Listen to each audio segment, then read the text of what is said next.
ప్రియమైన పిల్లలారా, మీకు బాబా ఏదైతే వినిపిస్తున్నారో అదే వినండి. అసురీ విషయాలు వినకండి, మాట్లాడకండి. అసురీ విషయాలంటే చెడు విషయాలు వినకండి, మాట్లాడకండి. చెడు వినద్దు, చెడు చూడద్దు, చెడు మాట్లాడద్దు, చెడు కర్మలు చెయ్యొద్దు, చెడు ఆలోచించద్దు. ఇవన్నింటికీ ఆధారం చెడు ఆలోచనలే. అందుకే బాబా అంటున్నారు, చెడు అని దేనికంటారు? వ్యర్థాన్ని కూడా చెడు అంటారు, సాధారణం కూడా వేస్ట్.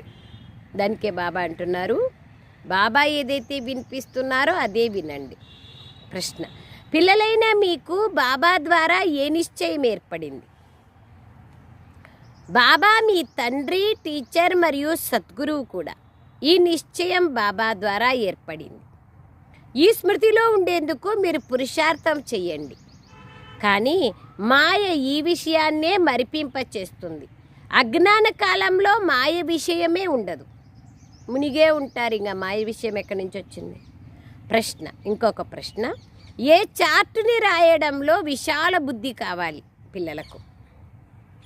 జవాబు: స్వయాన్ని ఆత్మగా భావిస్తూ బాబాని ఎంత సమయం స్మృతి చేశాను అన్న చార్టు రాయడంలో చాలా విశాల బుద్ధి కావాలి. దురాందేశ బుద్ధి, సూక్ష్మ బుద్ధి కావాలి. ఆత్మాభిమానిగా అయి బాబాను స్మృతి చేస్తేనే వికర్మలు వినాశమవుతాయి. ఆత్మాభిమాని అయి బాబాను స్మృతి చేస్తేనే వికర్మలు వినాశమవుతాయి. బాబా సారం చెప్తున్నారు, ఈ అసురీ చీచీ ప్రపంచంను చూడకూడదు. ఇది పాత ప్రపంచం. దీనితో మీరు ఏ సంబంధము పెట్టుకోకూడదు. దీన్ని చూస్తూ చూడకుండా ఉండాలి. సెకండ్ పాయింట్: ఈ అనంతమైన డ్రామాలో మనం పాత్రధారులం.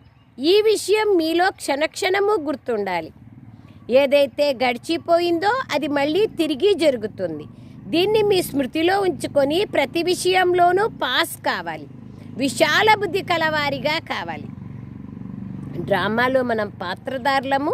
ఇది క్షణక్షణము నడుస్తోంది డ్రామా. ఇది గుర్తుపెట్టుకోవాలి.